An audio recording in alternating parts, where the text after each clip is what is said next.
Hello, everyone. Nice to see you here again. Our topic for today is the importance of having uncomfortable but crucial conversations at work. If you see something happening at work that is not going as it should, or it could improve, do you try to talk about it as soon as possible? Or do you address the problem with the relevant people? Or do you wait and hope it will resolve itself, or that somebody will bring it up instead of you or deal with it? All the while feeling increasingly uncomfortable and probably frustrated.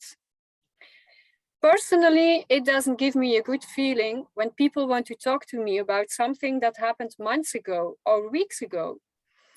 It always makes me wonder, if it was a problem at the time, then why not talk about it? Or in the days afterwards? Because then there would have been the opportunity to do something about it and to improve the situation. It's even worse when no one speaks about the situation at all, or when a disaster happens with the project or a client that could have been avoided if people had spoken up earlier.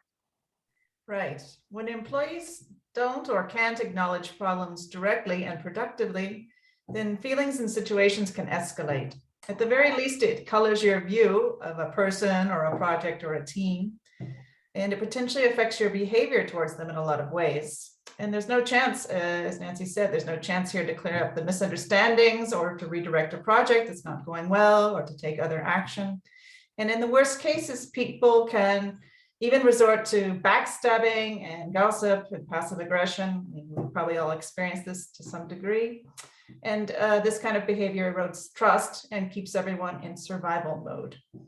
Research has shown that when employees are unwilling or unable to speak up about their concerns, that projects are more than twice as likely to fail as a direct and measurable result.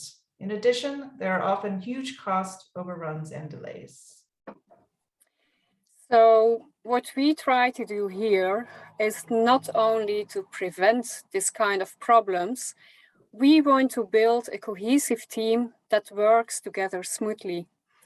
When people feel safe enough to bring up issues right away, and they see their bosses doing the same, then you have the opportunity to create ease and flow in projects and teams, and by extension, in the whole company.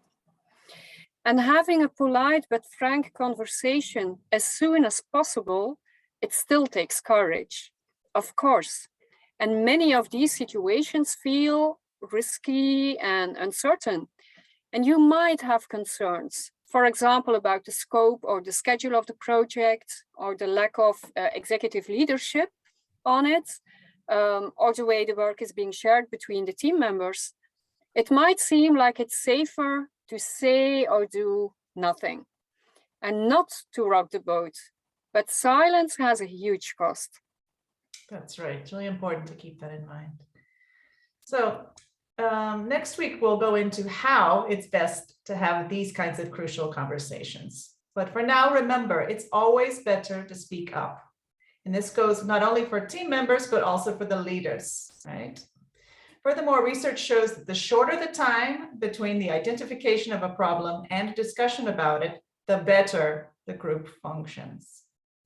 So thank you so much for joining us today. Please get in touch with either Nancy or myself for more information and guidance on how best to create happy and productive teams.